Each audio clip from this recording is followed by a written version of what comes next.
딱 이게 저희 오늘 본문을 읽으면서 딱 저에게 질문하고 싶으신 분들이 계실 거예요. 아니 저 이게 민수기를 그토록 기다렸는데 오늘 로마서입니까? 이런 분 계시지 않으세요?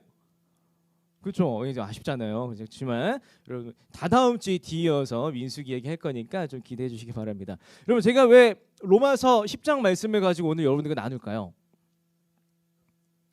맞아요. 다음 주가 선교 대회이기 때문이에요. 그럼 여러분 혹시 선교 대회 주제 구절 혹시 아세요?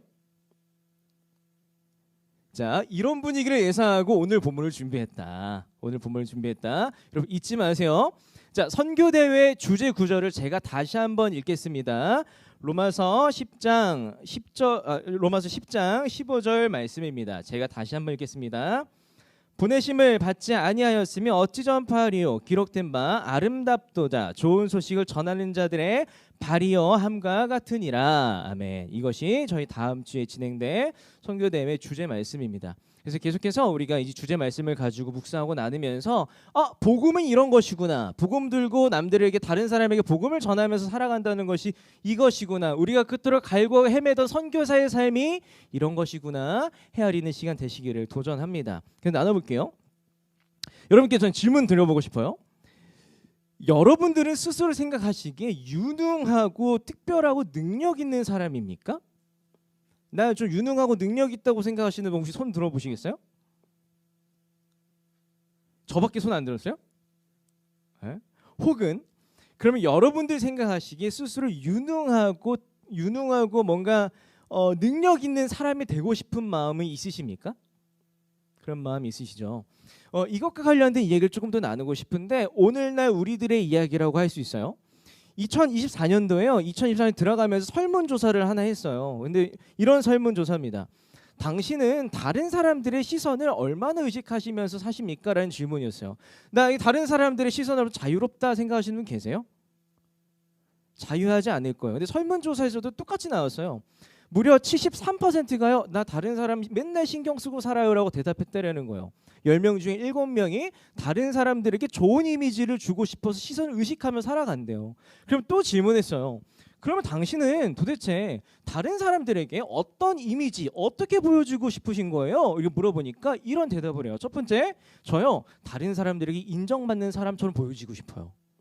저 다른 사람들에게 능력 있는 사람처럼 보여지고 싶고 다른 사람들 봤을 때 와, 이 사회생활 잘한다라는 이야기를 듣고 싶어요. 그리고 다른 사람들에게요 특별한 능력이 특별한 사람이라는 이야기를 듣고 싶어요. 이런 생각 때문에 내가 다른 사람 시선을 의식하며 살아요 라고 대답한다라는 거예요.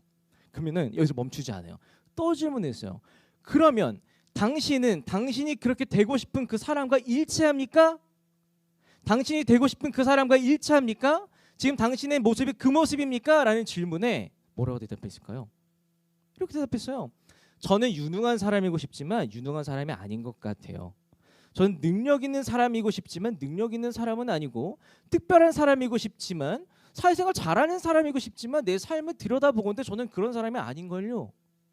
두 개의 응답 사이에 큰 갭 차이가 벌어진다는 거예요.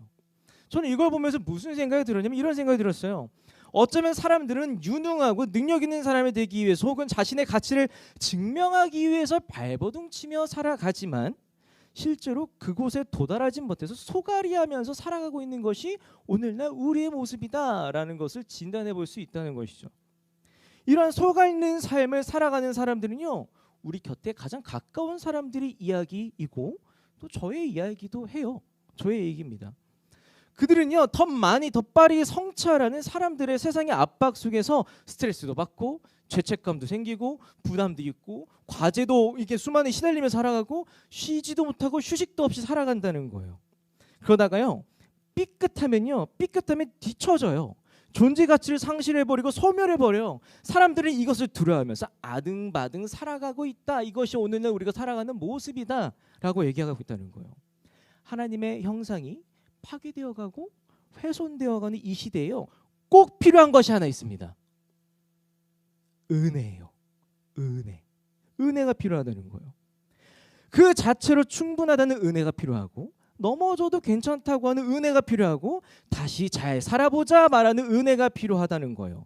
흔들림 없이 살아보자라는 은혜가 필요하다는 거예요.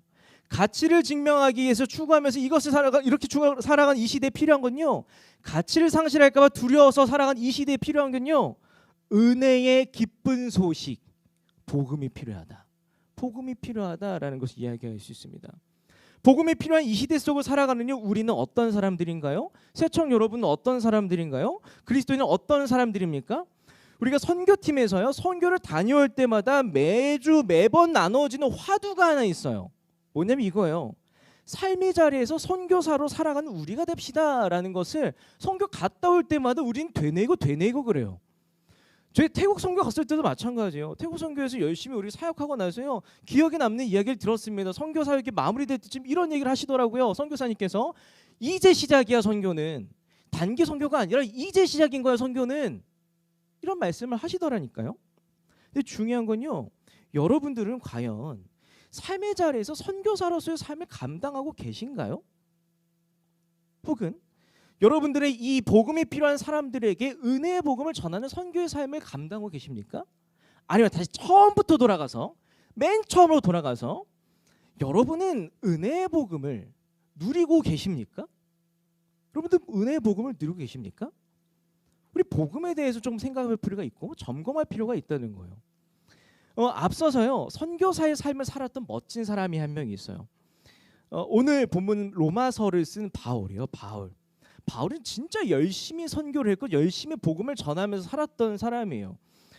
그리고 열심히 살고 그 나이가 좀 차서 뒤를 돌아보니까 바울의 선교를 통해서 바울의 복음 전파를 통해서 너무나 많은 열매를 맺은 거예요. 지중해 곳곳에요, 교회가 세워졌어요. 그 교회를 가면요, 바울 이리 오세요 환대하는 사람들이 있어요. 그 교회를 가면요, 수많은 그리스도인들이 저 예수님 믿어요, 예수님 제 인생의 주인이라고 고백하는 사람들이 있대라는 거예요. 자, 사역 말미에 바울이 자신의 인생을 돌아보면서 그 교회를 보건대 바울은 충분히 이런 생각 해볼 법했습니다. 와, 이 정도면 나 열심히 살지 않았나? 이 정도면 충분하지 않나? 이 정도면 나 좀 쉬어도 되지 않을까? 근데 중요한 것은 바울은요, 쉬지 않았다라는 거예요. 쉬지 않고 또 다른 꿈을 꿉니다. 그 꿈에 대한 이야기가 로마서 15장 23절에서 24절 말씀이에요. 우리 함께 읽겠습니다. 시작.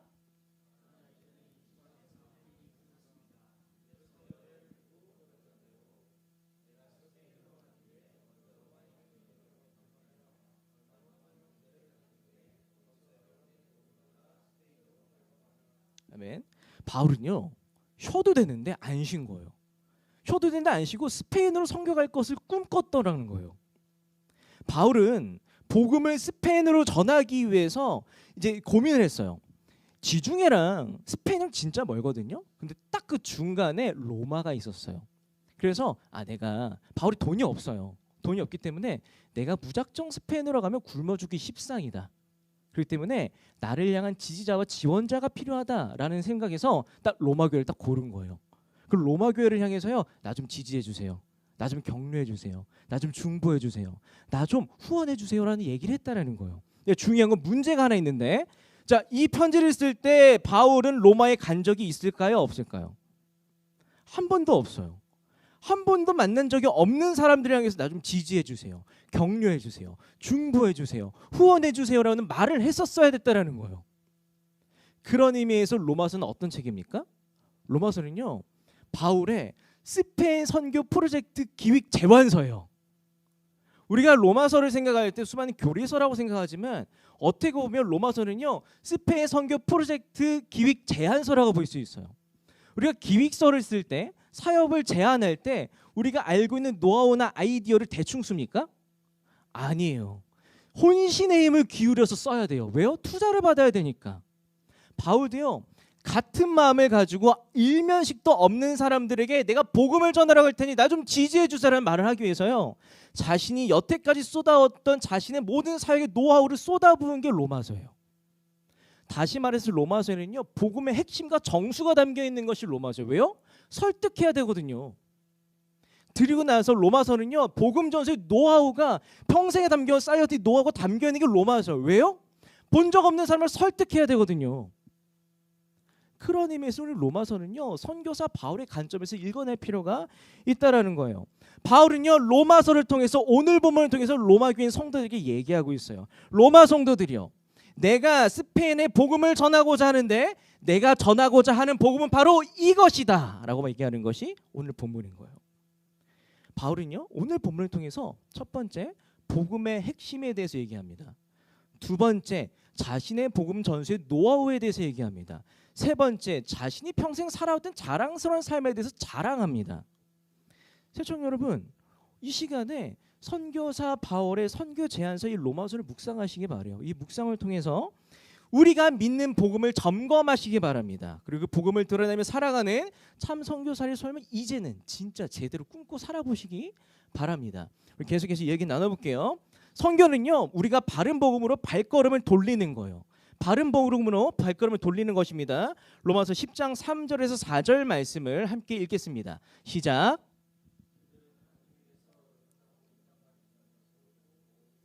기다리고 노력하며 의롭다고 인정받는 하나님의 방법을 따르지 않았습니다. 그래서 그리스도께서는 믿는 모든 사람들이 하나님에게 의롭다는 인정을 받게 하시려고 율법을 완성해 주셨습니다. 자, 제가 질문 하나 드려볼게요. 여러분은 이제 복음의 사람들이잖아요, 그렇죠? 그렇죠? 자, 여러분 복음이 뭐예요? 복음 설명 한번 해주시겠어요? 딱 손 들고 나와서 딱 복음 딱 제대로 설명하면 10분 줄어듭니다.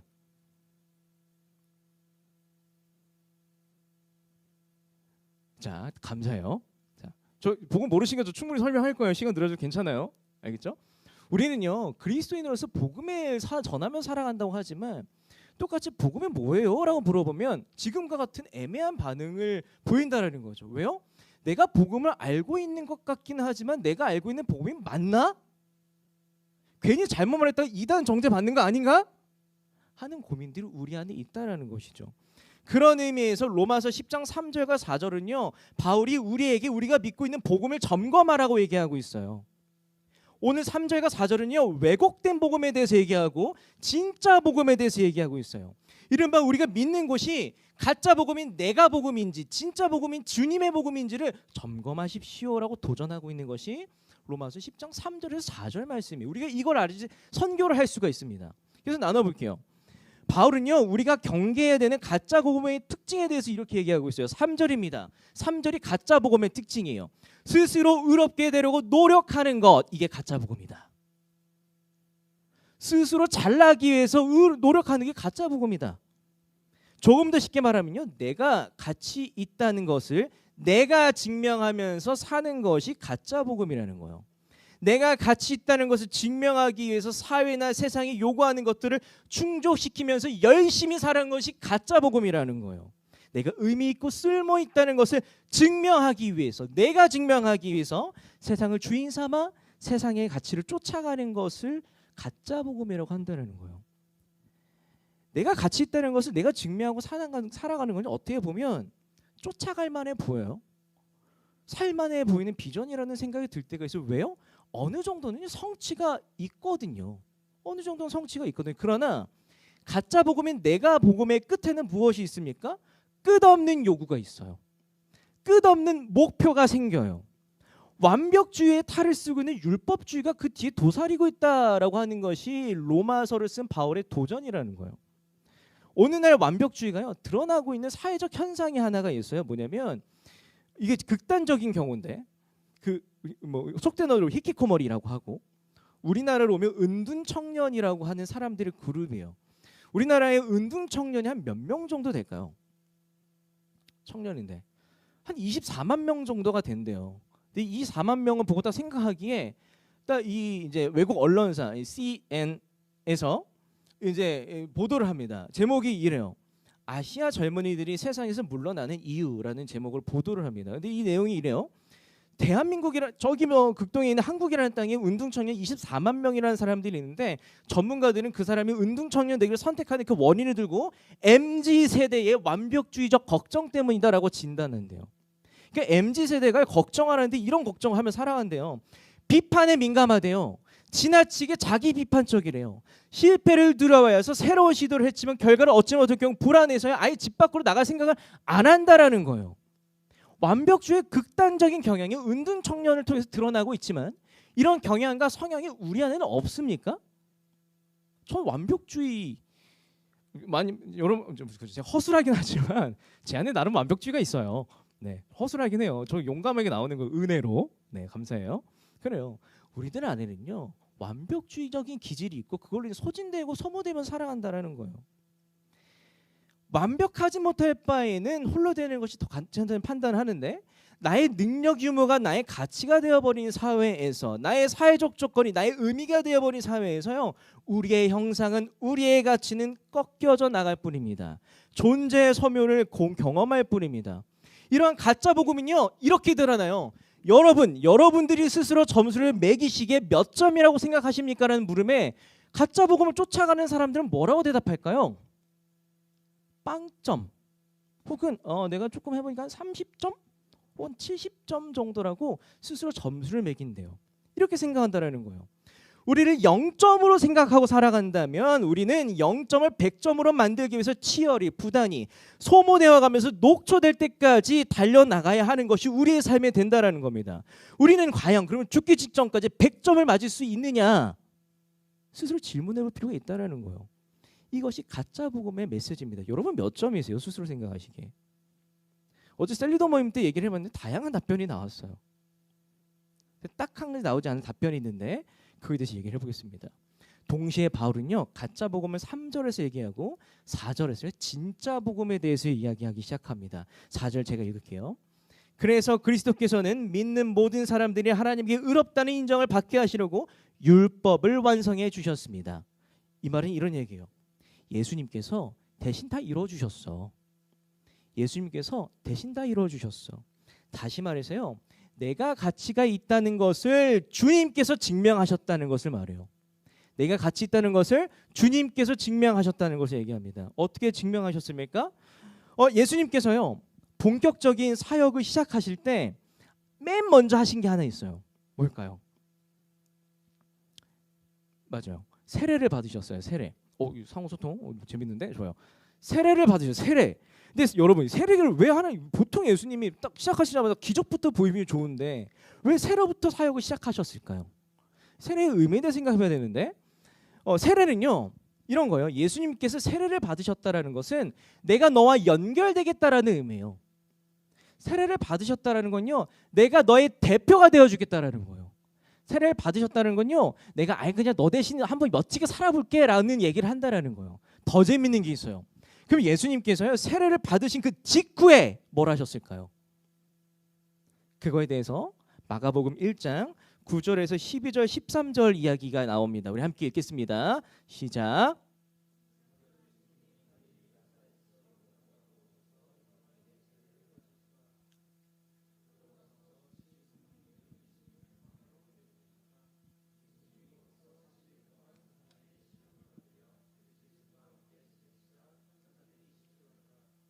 예수님께서 우리의 대표가 되어주시고 가장 먼저 하신 게 뭐라고요?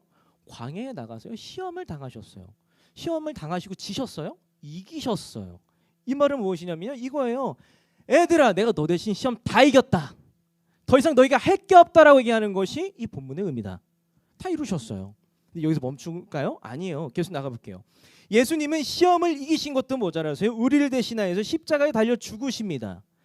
우리의 몸값을 자신의 존재 가치만큼, 자신의 몸값만큼 귀하게 여겨주셨다라는 거예요. 등가 교환의 법칙을 생각해 봅시다. 바울이 전했던 주의 복음, 진짜 복음은요, 우리에게 얘기하고 있어요. 예수님이 널 위해 죽어주셨으니 너의 몸값은 예수님짜리다. 예수님짜리다. 예수님께서 우리를 위해서 시험을 이겨주실 때, 우리를 위해서 십자가에 달리셨을 때 질문 드려볼 거예요. 우리가 한 것이 있습니까? 우리가 한 게 아무것도 없어요. 아무것도 없어요. 주의 복음은요, 내가 한 것 없이 주께서 내가 가치 있다는 것을 증명하셨다라는 것을 이야기합니다. 예수님 안에서 내가 가치 있다는 것을 받아 누리기만 하면 된다는 것을 얘기합니다. 바울은요, 4절을 통해서 이것이 진짜 복음이라는 것을 선포하고 있다는 것이지요. 선포하고 있습니다. 그런데 중요한 건요, 우리가 너무나 완악해요. 우리는 너무나 행위에 중독되어 있어요.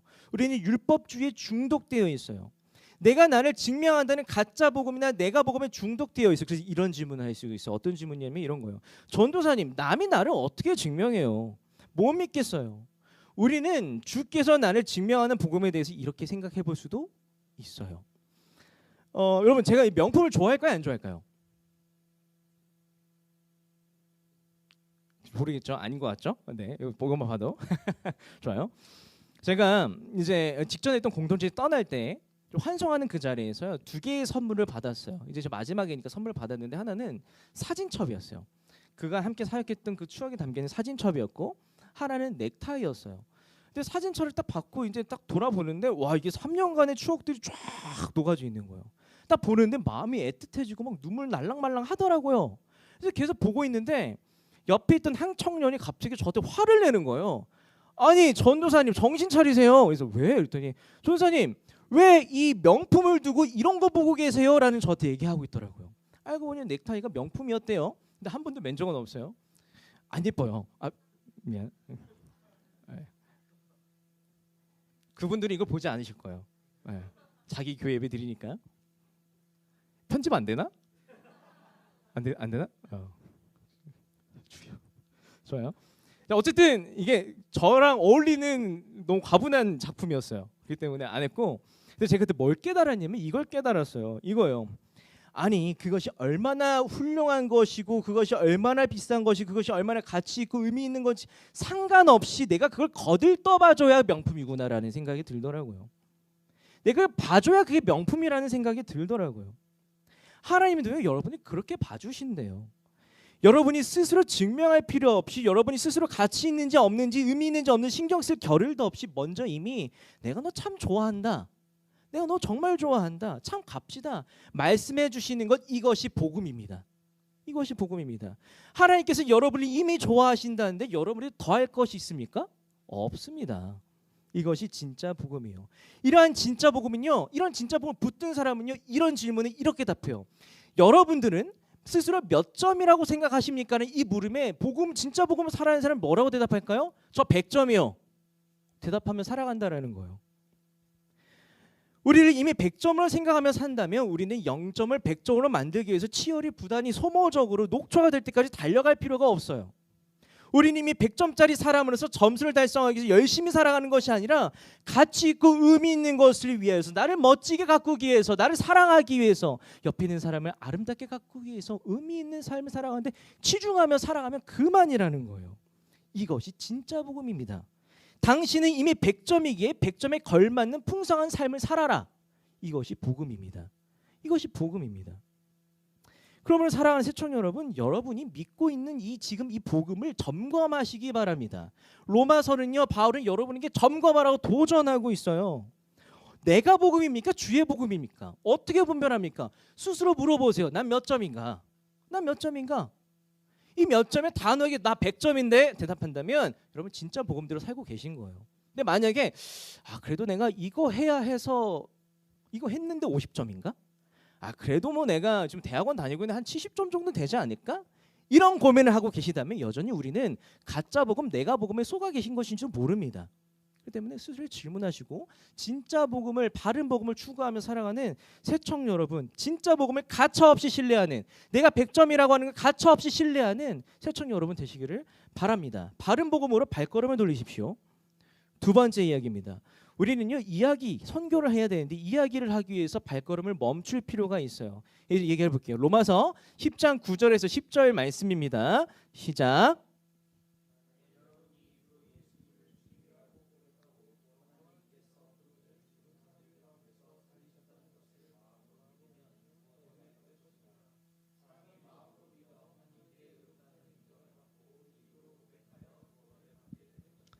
아멘. 우리가 나눴던 것처럼 진짜 복음은요, 너 100점이야, 너 진짜 갑절하는 이야기를 매번 해주고 매번 선포하고 있다는 것이 진짜 복음이라는 거예요. 근데 중요한 거는 이런 선포가 우리에게 들린다고 해서 그 복음이 우리 겁니까?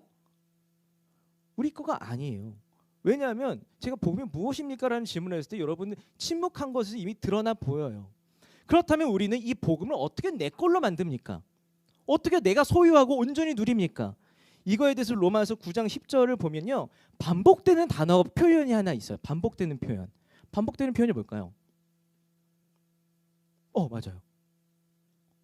입으로 시인하는 거. 입으로 고백하는 거. 입으로 말하는 거. 우리는요. 입을 가만두지 않아야 복음이 우리의 것이 된다고 로마서는 이야기하고 있다는 거예요. 그럼 우리의 입은 우리가 어떻게 움직여야 될까요? 그래서 나눠볼게요. 먼저 입술을요 나를 향해서 움직이는 거예요. 나를 향해서 입술을 움직여가며 복음을 나 자신에게 주장하는 거예요. 복음을 나 자신에게 고백하는 거예요. 무엇이라고 합니까? 나의 주인은 능력주의가 아니라 물질만능주의가 아니라 이런저런 주의가 아니라 언제나 나를 향해서 100점 그 이상이라고 말해주는 예수님이시다라고 주장하는 거예요. 나에게 주장하는 거예요. 나의 주인은 내가 잘하면 옆에 있고 못하면 멀어진 그저 그런 관계가 아니라 잘하거나 말거나 100점을 여겨주신 예수님이다 주장하는 거예요.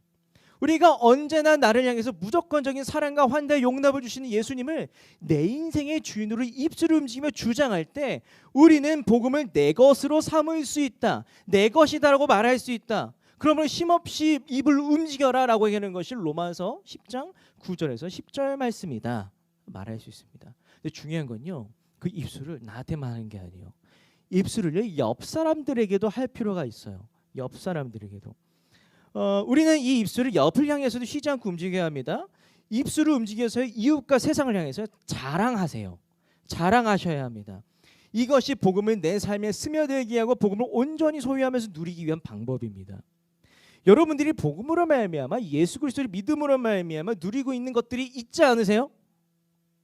있다면 그거 쉬지 않고 이야기하세요. 말하세요. 대화하시고 자랑하세요. 이것을 우리는 간증이라고 말합니다. 간증. 그래서 여러분 간증하세요를 얘기하면 여러분들 가운데 이런 생각 갖고 있는 사람들이 있어요. 아니 저 무슨 프로그램 새롭게 해서 이런 거 보면은 저 그럴 만한 인생을 살지는 않았는데요. 좀 뭐 드라마틱한 기적과 이런 것들 경험하신 적은 없는데요. 제가 어떻게 간증을 해요? 라는 사람들이 있지만 저는요. 아니요. 여러분 할 수 있어요. 야 너도 할 수 있어. 말할 수 있다라는 거예요. 간증 여러분들 할 수 있습니다. 그런 의미에서 간증에 대한 이제 이야기를 좀 하고 싶은데 여러분 기억하시면 좋겠어요. 간증에는요 3가지 요소가 있어요. 3가지 요소. 첫 번째 이거요. 예수님을 만나기 이전에 여러분의 모습을 말하는 거예요. 여러분이 예수님을 만난 이야기. 두 번째, 여러분이 예수님을 만난 이야기를 하는 거예요. 세 번째, 여러분들이 예수님을 만나고 나서 변화된 여러분의 삶에 대해서 이야기하는 거예요. 기적일 필요가 없어요. 이 3가지 조건만 갖추면 여러분은 언제든지 누구에게든지 나아가서요 간증할 수 있어요. 하나님과 예수 그리스도를 자랑할 수 있어요. 복음을 자랑할 수 있어요. 간증의 3요소다. 기억하시기 바랍니다. 이런 삶을 살았던 사람이 있는데 오늘 나누고 싶은 바울이에요. 선교사 바울의 이야기를 한번 들어볼까요? 바울은 복음을 전하는 현장에서요 예수님을 믿기 이전의 삶에 대해서 이야기하고 있습니다. 사도행전 26장 9절에서 10절 상반절인데 바울이 선교여행을 떠나고요 아그리빠 왕이라고 하는 사람을 우연히 만나요. 그 사람에게 복음을 전하는데 이 간증의 3요소를 갖추고 있어요. 사도행전 26장 9절에서 10절 상반절을 제가 읽을게요. 네. 나도 전에는 나사렛 예수님의 이름을 대적하는 일이라면 발벗고 나서야 할 것으로 생각하고 예루살렘에서 그 일을 직접 강행했습니다. 바울의 가오고 모습은 어땠다고요? 예수님 믿는 사람 죽이러 다녔다는 얘기를 하고 있다라는 거예요. 나아가서 바울은요 예수님 만난 이야기를 해요. 사도행전 26장 15절 16절입니다. 그래서 내가 당신을 누구십니까 하고 묻자 주님께서 이렇게 말씀하셨습니다. 나는 네가 핍박하던 예수이다. 일어서라. 나는 이제 너를 일꾼으로 삼아 네가 오늘 본 것과 앞으로 내가 보여줄 일을 증거하게 하려고 너에게 나타났다. 그러니까 바울이 예수님 믿는 사람 해코지하고 죽이러 가는 길에 예수님을 만난 거예요. 예수님을 만나서요 새로운 삶의 비전을 발견하게 된 거예요. 그리고 나서 마지막 결론부입니다. 내 삶이 이렇게 바뀌었어요라고 얘기한 부분이에요. 사도행전 26장 19절 20절 말씀이에요. 제가 읽겠습니다. 그러니 아그리빠 왕이요. 그래서 나는 하늘의 그 환상에 거역하지 않고 먼저 다마스커스에서 그 다음에 예루살렘과 온 유대에서 그리고 이방인들에게까지 가서 회개하고 하나님께 돌아와 회개한 것을 행동으로 보이라고 외쳤습니다. 바울은 바른 복음을 스스로에게 끊임없이 되뇌었던 사람이었습니다. 동시에 바울은요 자신이 삶 가운데 만난 예수 그리스도를 입술로 이야기하면서 살았습니다. 그래서 그렇게 교회를 세웠고 복음을 살아내었던 것이죠. 이것이 바로 바울이 살았던 선교사로서의 삶, 선교사로서의 삶이라고 말할 수 있어요. 오늘 로마서는요 바울이 내가 예수님 만나기 전에 얼마나 아팠는지를 말하러 스페인에 가겠다라는 거예요. 오늘 로마서는요 바울이 내가 예수님을 만나게 된 이야기를 하러 스페인에 가겠다라는 거예요. 나아가서 내가 예수님 받고 얼마나 기쁘고 행복하고 풍성한 삶을 사는지 자랑하러 스페인에 가겠다라는 거예요. 이것이 로마서를 통해 보여지는 바울의 복음 전수 노하우입니다. 복음 전수 노하우입니다. 오늘날 선교사로 살고자 하는 우리를 향해서 도전하고 있어요. 말하십시오. 말하십시오. 말하십시오. 복음은 당신의 것이 될 것입니다. 말하십시오. 이것이 오늘 로마서의 도전이다 말할 수 있어요. 이제 마지막이요. 우리가 이제 선교를 하면요, 함께 걸어가기 위해서 발을 맞춰야 됩니다. 이제 클라이막스인데 로마서 10장 14절에서 15절 말씀을요 함께 읽겠습니다. 시작.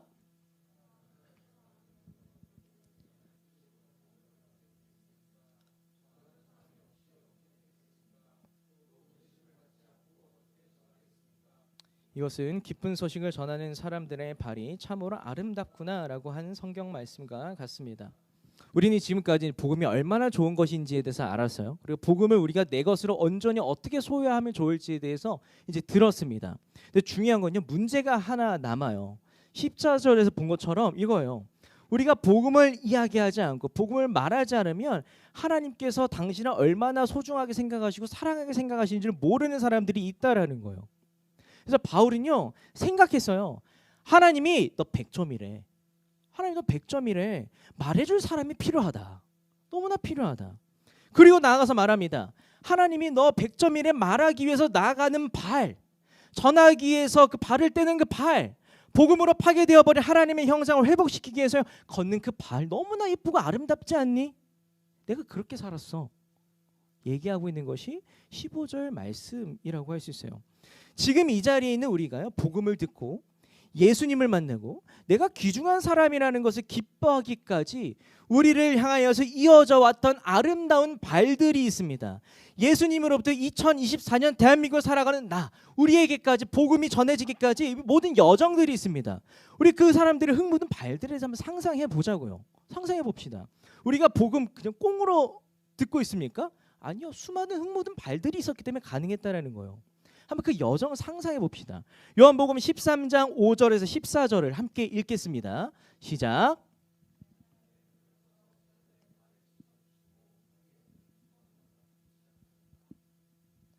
자, 내가 14절. 자, 제가 읽겠습니다. 내가 너희 주와 선생이 되어 너희 발을 씻어 주었으니 너희도 서로 발을 씻어 주어야 한다. 예수님은요 제자들의 발을 씻겨 주세요. 제자들을 발을 씻기면서 어떻게 살아가야지에 대해서 말씀하세요. 내가 너희 발을 닦은 것처럼 다른 사람들의 열방의 발을 닦고 살아라는 그 메시지가 있습니다. 발을 씻겨주십니다. 그리고 제자들은요 예수님께서 사랑으로 닦아주셨던 그 발을 이끌고 흙을 묻히면서 살아가기 시작해요. 복음을 전하기 위해서 걷고 또 걷는 삶을 살기 시작합니다.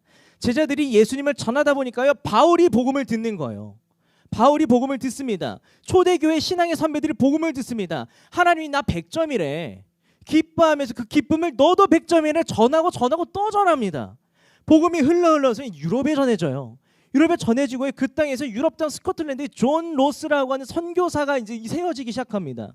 존 로스 선교사가요 1870년대 중국 땅 유역에 이 압록강 유역에서요 이상한 말을 하는 사람들을 만나요. 안녕하시렵니까? 조선 사람들을 만나는 거예요. 조선 사람들을 만나는 거예요. 존 로스 선교사님은요 이 조선 사람들을 위해서 성경을 한글로 번역하기 시작합니다. 그리고 조선 사람들에게 복음을 전하기 시작해요. 그 당시 조선은 어떤 곳입니까? 그 당시 조선은요 어둠의 땅이라고 하는 별명이 붙은 것이 조선이라고 할 수 있어요. 1875년대 그러니까 19세기 조선은요 깨어질 대로 깨어진 거예요. 언제 무너져도 이상하지 않은 것이 조선이었어요. 양반 지배체제가요 엄청 이 부패와 모순이 드러내고 있고 세도 정치가 일삼부해지고 있던 그 시대가 조선의 어두운 시절이라고 말할 수 있다 할 수 있습니다. 모든 썩어 들어가고 있는데 그러한 어두움 속을 살아갔던 조선의 민중들, 특별히 중국 땅 압록강 인근에서요 중심부에서 밀려날 때로 밀려나던 그 민중들이 복음을 들었어요. 그들에게서 복음은요 빛이었어요. 빛이었어요. 그 사람들은 평생을 어떤 생각하고 살았냐면 양반들 말고는 내가 가치 없고 쓸모없는 줄 알았는데 이번 생은 망하고 다음 생을 기약하는 것이 내가 이 땅을 살아가는 지금 유일한 소망이었는데 죽지 못해 살았는데 복음은 그들에게 말하고 있는 거예요. 너 100점이야. 너 100점이야. 너도 양반들 만큼 고귀해. 너도 양반들 만큼 가치가 있어. 주눅 들지 마. 그 시대를 살아가고 있던 중국 땅의 민중들의 마음에는 어떤 마음이 일어나 있을까요? 가슴이 뛰지 않았겠습니까? 가슴이 뜨거워지지 않았겠습니까? 처음으로 복음을 접한 조선의 민중들은요, 그리스도 안에서 모두가 100점짜리라는 것을 깨닫고 해준 게 복음을요, 나만 품고 있을 수밖에 없었어요. 그 사람들은 발을 뛰기 시작합니다. 복음으로 가슴 뛰었던 사람들 가운데 결단한 사람들이 생기는데 그 사람들을 바로 권서인이라고 합니다. 책을 권하는 사람들이라는 별명이요. 책을 권하는 사람들이라는 별명이요. 내 발에 흙을 묻혀서라도 이 복음을, 내 삶을 뒤집어낸 이 복음을 다른 사람들도 듣게 하겠다 발걸음을 떼는 사람들이 생긴 거예요. 책을 권하는 사람들, 권서인이 생긴 거예요. 여러분, 복음이 먼저 조선 한국에 들어왔을까요? 선교사가 먼저 한국 땅에 들어왔을까요? 네? 복음이 먼저 들어왔어요. 선교사보다 복음이 먼저 들어왔어요. 놀랄 노자 아닙니까? 그 안에는요, 내가 발에 흙을 묻혀서라도 복음을 전하겠다고 결단했던 권서인들이 있었다라는 거예요. 이 권서인들의 아름다운 발 덕분에 그 사람이 이름도 없이 무명을 잊혀졌던 그 사람들 헌신들 덕분에 선교사들이 갈 수 없는 격오지와 산간벽지까지 들어가서 복음을 전하고 또 전합니다. 권서인들이 된 기록이 있어요. 권서인 중에 서상륜이라고 하시는 권서인이 있었는데 그를 향하여서 존 로스 선교사가요, 영국의 리포트를 쓰고 있는 거예요. 그거에 대한 이야기를 제가 읽어드리겠습니다. 작년 보고서에 가장 흥미있는 부분이 이곳에서 인쇄된 복음서들과 소책자들이 읽혀진 결과들에 대해서 브라이언트 씨로부터 전해 들었던 줄로 생각합니다. 기왕에 세례받은 자 외에 현재 한국의 골짜기들에서는 600명이 넘는 세례 청원자들이 나타나고 있습니다. 서상륜은 세례받은 지 6개월이 지난 후 자신의 본국 수도를 향해 떠났는데 그것 서울에서 귀공회의 권서인으로 일해오고 있습니다. 그가 2년간 노력한 결과 70명이 넘는 세례 청원자가 나왔으며 그 가운데 몇몇은 주목할 만한 사람들입니다. 복음이 살아있지 않습니까? 권서인들이 흙묻은 발은요, 복음과 한글 성경을 전달하고자 걷고 떠걸었던 그 발은 결국 아름다운 열매를 맺습니다. 1900년대에 한국교회 대부흥의 토대가 되는 거예요. 뒤이어서 한국으로 들어올 해외 선교사들이 문화 번역 사역들을 감당해낼 수 있는 밑바탕이 되어주고 있는 거예요. 복음이 선포하는 대안적 가치로 하는 놀라운 변혁의 토대가 권서인들이 발걸음 하나하나에 담겨있고 그 열매를 맺었다는 거예요. 성경 이야기가 아니라 가장 가까운 우리 한국 사회 안에서 벌어지는 놀라운 복음의 살아있는 생동감이라는 거예요. 우리가 지금 이야기하는 이 복음은요, 그냥 주어진 것이 아닙니다. 우리가 오늘 이 자리에서 복음으로 말미암아 나의 값짐을 깨닫고 세상을 변혁시키는 삶을 꿈꾸기까지, 세상의 대안적 가치를 꿈꾸기까지 우리를 향한 수많은 흙묻은 발, 아름다운 발들이 있었다는 것을 절대 잊지 마십시오. 절대 잊지 마시기 바랍니다. 그렇다면 바울이 노래했던 이 기쁜 소식의 아름다운 발은 이제 끝났습니까? 아니요, 끝나지 않았어요. 세상에 하나님의 형상이 훼손되고 파괴되어서 살아가는 한, 복음을 알아야 하고 들어야 하고 누려야 되는 사람들이 계속해서 있는 한 복음을 전하기 위한 아름다운 발걸음이 끝날 수가 없습니다. 깨어진 열방을 향해서 계속 걸어가는 아름다운 발들이 있기 때문에 우리는 끝날 수가 없습니다. 당장 여러분들만 해도요, 복음을 들고 삶 한복판으로 나아가야 하는 여러분들이세요. 복음을 들고 땅끝 열방으로 나가는 선교사님들이 계세요. 복음이 움직이는 발걸음은 멈출 수가 없다라는 거예요. 제가 가끔씩 이런 질문을 들어요. 선교 왜 하는 겁니까? 왜 하는 겁니까? 혹은 여러분들 가운데 도대체 복음이 무슨 소용입니까? 내 삶과 무슨 관계가 있습니까? 복음이 무슨 힘이 있습니까? 라는 질문을 저에게 하는 사람들이 왕왕 있어요. 왕왕 있어요. 저는 그분들에게 도전하고 싶습니다. 복음이 여전히 살아 숨쉬고 있다는 것을 경험하고 싶습니까? 복음이 여전히 세상을 바꾸고 있다는 것을 경험하고 싶습니까? 그렇다면요, 삶의 자리에서 선교사로 살아가는 사람들을 만나세요. 해외에서 선교사로 살아가는 사람들의 삶을 만나세요. 만나서 이야기를 들으세요. 만나세요. 질문을 하세요. 특별히 다음 주에요 선교대회가 열려요. 그냥 뭐 홍보하려는 게 아니에요. 진짜 이거 제가 진정성을 의심받는 것 같은데 홍보하려는 게 아니에요. 선교대회 가운데 복음 하나 붙들고 변혁의 삶을 살고 계시는 선교사님들을 만나 이야기를 들으십시오. 이야기를 청하십시오. 여러분들 무슨 이야기를 들을까요? 선교사님들이 복음으로 말미암아 지금 탄자니아 땅에서 좋은 문화, 하나님의 형상을 훼손시킬 대로 훼손시켜가는 그 사람들과 싸우는 이야기를 듣게 될 것입니다. 복음으로요. 복음으로 싸워요. 복음으로 말미암아 지금 그 땅의 악한 가치관들과 사람들의 삶을 갉아먹는 헛된 미신들과 싸우는 이야기를 듣게 될 것입니다. 지금 선교사님들이 복음으로 말미암아 허무한 삶에 신음하고 아파하는 사람들을 세우고 또 세워서요 대안적인 공동체를 세우는 살아있는 사역을 하고 있는 그 이야기를 듣게 될 것입니다. 복음으로 말미암아 머나먼 이국 땅에서 뿌리내려서 그 땅에 복음을 전하는 권서인으로서 그 땅을 변혁시키는 뜨거운 이야기를 듣게 될 것입니다. 여러분요 만나서 얘기 듣으면 깨닫게 될 거예요. 복음이 세상을 변화시킨다는 것은 리얼이구나. 복음이 세상을 변화시킨다는 것은 리얼이구나. 깨닫게 될 것이라는 거예요. 이런 비전을 찾고 계십니까? 선교사로서의 삶을 감당하신다는 것이 고민되십니까? 그러면요 이야기를 들으세요. 만나서요 이야기를 들으십시오. 그리고 나서 함께 발맞춰 걷는 권서인 세천이 되기를 결단하시기 바랍니다. 이제 말씀을 맺습니다. 내 가치를 증명하느라 녹초가 되거니 이 시대는요 복음을 필요로 합니다.